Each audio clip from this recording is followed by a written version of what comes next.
Hey guys, welcome to this week's My Thoughts Monday. I'm Jay DeMayo, and I want to talk about something that's, probably going to hit a little closer to home than a lot of us would really like out of these short podcasts. But I think it's something we need to talk about more, and that is how we handle situations when there is a student athlete who has a sudden end to their career, an unplanned or untimed end of their career. When you play your last game, or you lose in a tournament, or your season ends, it's obviously a completely different situation than when you get injured and your career comes to a screeching halt. Well, why am I bringing that up? Well, because just so happens that that's what the last 72 hours of my life have been. And it freaking sucks. You know, the situation that we just went through was with a young lady who, for the most part, did things the right way, worked really hard, stuck around for as much of the summer as she could be here, and just so happens, just was the unlucky or unfortunate or whatever you want to say circumstance that, she got injured. Found out the Friday of senior weekend. And that was that. So I'm going to share with you guys how I handled it, or what my thought process was, and where I see this going forward. And hopefully it sparks a conversation. So this kid, like I said, always worked really hard for us. When it came to her physical preparation, was always super fit. Always tried really hard with whatever we were doing when it came to the GPP work that this team does. Um, so I knew that with our relationship, like this was going to be kind of a tough moment. The first time I saw her after I found out. So went to the game as normal to warm the team up. Bumped into her prior, luckily. I think that it was good that we got to talk a bit before. And the kid's a rock star, right? Like most of them are. She's sitting there talking with parents, about the next step and about moving forward and all the things that are the right thing to say. And then the kid turns around with her crutches, sees me, walks over, buries her head in my chest, and starts bawling. So what do you do as a coach?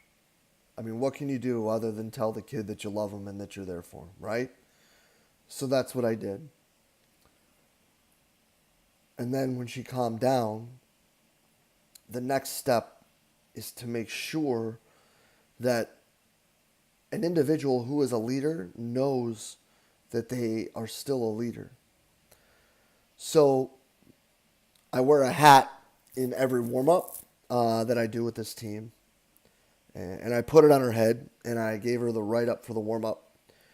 And I said, there's 30 some people in this program and around this team that love you. And there's 30 plus people that have got your back and are here for you with whatever you need. But for the next 2 days, there's 30 some people that need you to be the leader and need you to keep things moving forward because we have to qualify. And I put the hat on her head and I'm like, so let's go run this warm up and let's go show them that you're the leader. And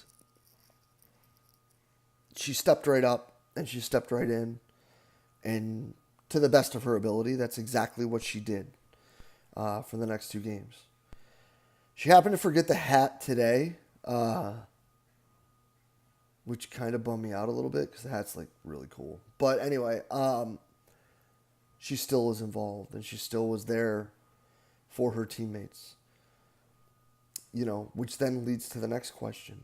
And if it's an athlete who has thoughts or dreams of playing past the level that you're at, that's where some hard conversations come in next.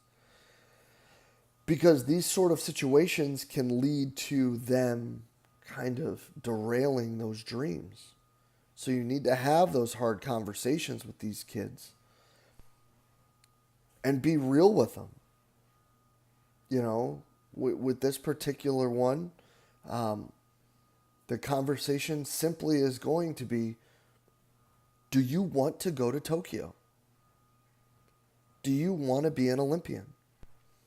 Because before this happened, we really thought that you had a legitimate opportunity to showcase your skills at the highest level. I still think you do. But if you want this, we need to start preparing now. We need to move past what happened now. And we need to refocus and move ourselves forward now. If not, we can move in a different direction. But those are hard conversations to have with kids because they're still in that, I can't believe this is happening to me, denial, frustration, just sad state. Because, borderline depressed. Because something they've worked so hard for that is supposed to culminate in something so much better was taken from them. So we need to make sure that if we're going to be the profession that talks about our investment in these student athletes, in these young people, that when these situations arise, our investment is even higher. Otherwise, it's all just lip service.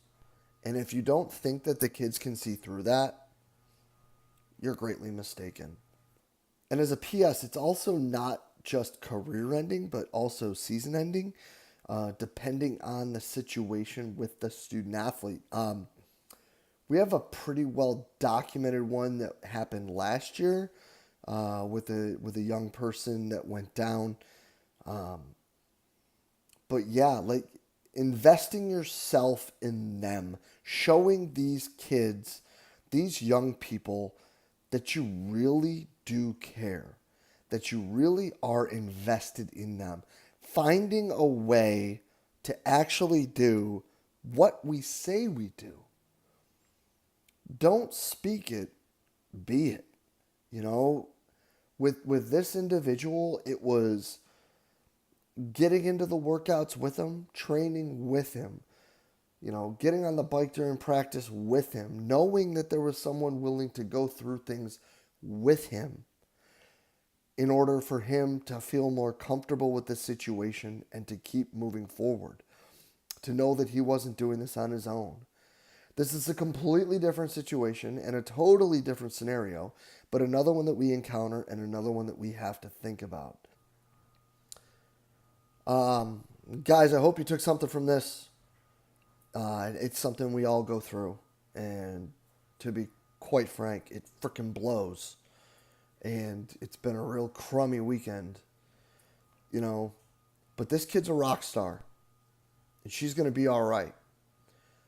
And I hope that if you're in that situation, you know, you're there for the kids and you understand that you can help move the dial forward and move things in a better direction. And as always, if you guys have something you'd like to contribute to My Thoughts Monday, drop it in our inbox at cvasps@gmail.com. That's cvasps@gmail.com. Or leave us a message on Facebook or Instagram. Let us know what you're thinking, and then shoot us that in the Dropbox, guys. Would love to hear from you. Would love to hear what other people would like to contribute and what thoughts they have on the state of the profession and things that we need to think about that they're thinking about right now. And as always, guys, thank you for everything you do for us here at Central Virginia Sport Performance. We'll be back with another My Thoughts Monday next week. We will see you then.